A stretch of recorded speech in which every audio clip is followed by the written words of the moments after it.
I like the dark. It's friendly.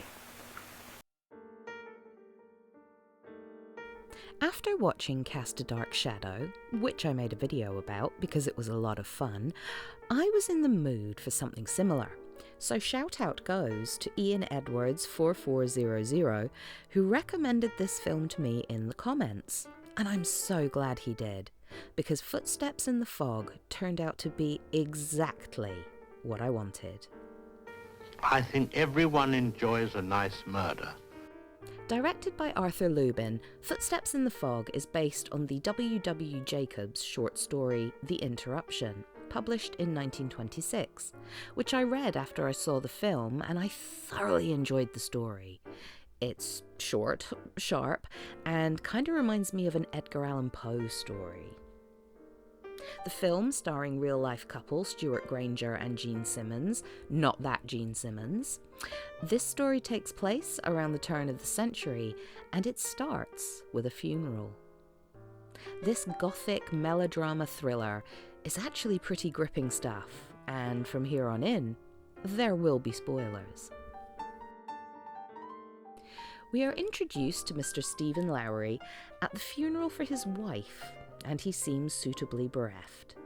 However, when he returns home, he pours himself a drink, looks at the large portrait of his wife, and smiles. He's clearly a sinister character, and Stuart Granger gives me real Dracula vibes in this role. He's got a genuinely threatening demeanour that presents itself in his physicality as well as his brooding attitude. We meet Lily Watkins, played by Gene Simmons. Again, not that Gene Simmons. Who, if you're a Trekkie, might recognise her as Rear Admiral Nora Satie in the Star Trek episode The Drumhead. Tell me, Captain, have you completely recovered from your experience with the Borg? Lily is Mr. Lowry's maid, and she discovers that Mr. Lowry actually murdered his wife, and she uses that information to blackmail him.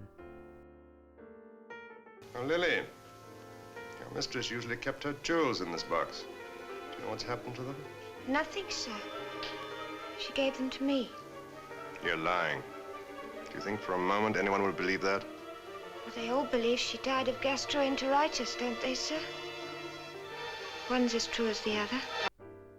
As Lily soon discovers, this was one hell of a risky move. What makes this a little more than your average blackmail situation is this. Lily is in love with Mr. Lowry, and so her blackmail is for emotional gain rather than financial. She wants to be the only woman in his life, and she can hold the murder over his head to get her way. She starts by having him fire the rest of the household staff, making Lily the lady of the house. Lily seems like quite a timid woman at first, quietly spoken and barely registering on Mr. Lowry's radar. But we soon see her going head-to-head with the cook, who's a right bitch and gets everything she deserves. Why, you haven't had a clean pair of hands since you can remember. You was born dirty. Get that coal and step lively. Oh, stop it, do you hear? Stop it. Don't ever call me names like that again, not ever, or you'll be sorry. Oh! Ow! Oh! Here, what's all this? Lily's character in the original short story is purely sinister. I'm not entirely sure what her motivation is, whereas Lily in the film is sinister, yes, but her motivation is simple. She wants Mr. Lowry to marry her, to love her, and that just adds this extra creepy layer to her manipulation. Mr. Lowry has had enough of Lily and decides to murder her, but it all goes horribly wrong. So you killed the wrong girl? To add to Mr. Lowry's troubles, he was seen murdering the woman by some guys leaving the pub and is later arrested. However, Lily lies to provide an alibi, swearing that Mr. Lowry never left the house, and eventually he's found not guilty. Mr. Lowry realises he's stuck with Lily, and he resolves to do something about it. he decides to poison himself a little with the poison he used to kill his wife and frame Lily as a poisoner. He sows some seeds of suspicion when he sees his doctor, and a few days later, Lily has to pop out for 5 minutes, and Mr. Lowry knows this is his moment. He jumps into action. He only has 5 minutes to hit himself with a bigger dose of poison and then hide the bottle in Lily's belongings before she gets back. Time is of the essence. 5 minutes.